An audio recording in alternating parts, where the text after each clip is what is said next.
আসসালামু আলাইকুম। আমার সম্মানিত নাজিরিন, আমার সম্মানিত অডিয়েন্স, দর্শক বন্ধু, আপনাদের সবাইকে অনেক অনেক শুভেচ্ছা, শুকরিয়া ও অভিনন্দন। মহান শুকরিয়া আল্লাহ রাব্বুল ইজ্জতের, যে আল্লাহ আমাদেরকে এই দুনিয়ার ভিতরে জুম্মার মতন একটি পবিত্র দিন, জুম্মা, যেটা আমাদেরকে নসিব করেছে। আলহামদুলিল্লাহ, যে আমরা যারা গরিব আছি, আমাদের জন্য এই জুম্মার দিনটা ঈদের দিন। যে এই জুম্মার দিনে আমরা যদি আজানের আগে গোসল করে, ভালো কাপড় পরে, আতর লাগিয়ে যদি আমরা মসজিদে যেয়ে প্রথম কাতারে বসে যাই, আল্লাহ তাআলা মকবুল একটা হজের সওয়াব আপনাকে দিবেন। তো এই জুম্মার দিনটা অনেক গুরুত্বপূর্ণ। আর এই জুম্মার দিনটা শুরু হয় বৃহস্পতিবারের দিন যায় মাগরিবের পরের থেকে জুম্মা শুরু হয়। আজকে শুক্রবারের দিন যায় মাগরিব পর্যন্ত জুম্মার দিন থাকে। আর এই জুম্মার দিনে বেশি বেশি আপনি ইবাদত বন্দেগী, কোরআন পাকের তেলাওয়াত, আর বেশি বেশি দরুদ শরীফ, তওবা ইস্তিগফার করতে থাকেন। যে এই জুম্মার দিনে আল্লাহ তাআলা বহুত নিয়ামত আমাদের জন্য রেখেছে। আর এই জুম্মার দিনটাকে অনেক গুরুত্বপূর্ণ দেওয়া হয়েছে। আর এই জুম্মার দিনে আল্লাহ তাআলা এই দুনিয়াকে সৃষ্টি করেছে। এই জুম্মার দিনে হযরত আদম আলাইহিস সালামকে সৃষ্টি করেছে। এই জুম্মার দিনে হযরত আদম আলাইহিস সালামকে জান্নাতের থেকে বের করে দেওয়া হয়েছে। আবার এই জুম্মার দিনে আদম আলাইহিস সালামের গুনাহকে মাফ করে দেওয়া হয়েছে। আবার এই জুম্মার দিনে আদম আলাইহিস সালামকে দুনিয়া থেকে আল্লাহ তাআলা উঠিয়ে নিয়েছে।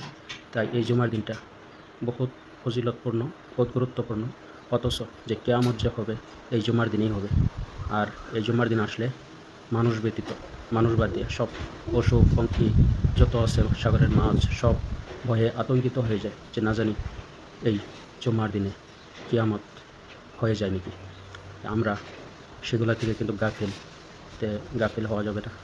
এই দুনিয়াটা সবসময় চিরস্থায়ীভাবে আমাদের থাকবে না। কোন মুহূর্তে আমরা এই দুনিয়া থেকে চলে যাব আমরা কেউ বলতে পারি না। তো আমাদের সব সময় আমাদেরকে ঈমান ও আমলের সাথে থাকতে হবে। ঈমান আনাটা আমাদের ফরজ। ঈমানের পরে আমাদের গুরুত্ব আছে নামাজের উপরে। নামাজের পাবন্দি করতে হবে। আর আপনার আমার যেটা এখন আর পরিবেশ, হয়তো ক্ষমতা, শক্তি, টাকা পয়সা, জওয়ান বয়স, যেটা আপনার দপট, সেটা কোনো লাভ নাই ভাই।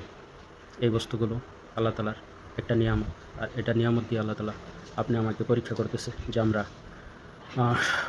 শক্তিশালী হওয়ার পরেও, আমরা বুঝমান হওয়ার পরেও, আমাদের সুযোগ সুবিধা থাকার পরেও আমরা কতটুক আল্লাহকে স্মরণ করলাম, কতটুক আল্লাহ তাআলার হুকুমকে আমরা মানলাম, আল্লাহ নবী সাল্লাল্লাহু আলাইহি ওয়াসাল্লামের সুন্নতি তরিকাতে আমরা চললাম, সেটার উপর আল্লাহ তাআলা পরীক্ষা করতেছে। দেখেন, রাত্রের বাদশা সকালের ভিখারি হইতে কিন্তু সময় লাগে না।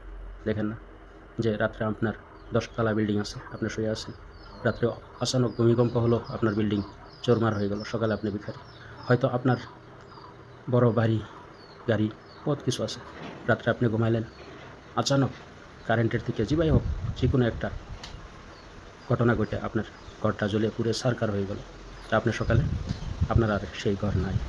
আপনার কোটি টাকা দামের গাড়ি আছে, আপনি অহংকার করে, দপট করে আপনি চলেন, কিন্তু সেই গাড়িটা আপনি যখন অহংকার দেখিয়ে আপনি ঘরের দিকে বের হয়ে সেই গাড়ি দিয়ে যখন আপনি যাইতেছেন, হঠাৎ করে গাড়িটা অ্যাক্সিডেন্ট হয়ে গেল। গাড়িরও খবর নাই, আপনারও খবর নাই, বা এই টাকা পয়সা কাজে আসবে না।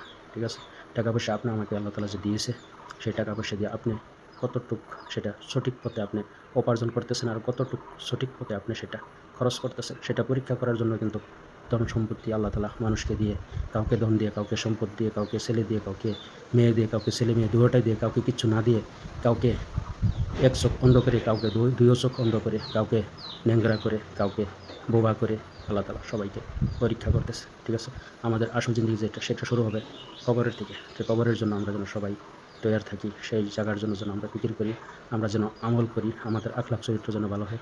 আল্লাহ তাআলা আমাদের সবাইকে কবুল করুন, আল্লাহুম্মা আমিন। আজকে পবিত্র জুম্মার দিন, সবাইকে জুম্মা মোবারক। সবাই মসজিদে চলেন জুম্মার নামাজ পড়ার জন্য। আপনাদের সবার কাছে আমার দোয়া রইল, আমার সালাম রইল। আপনারা আমার জন্য দোয়া করুন, আমি আপনাদের জন্য দোয়া করব। আলহামদুলিল্লাহি রাব্বিল আলামিন।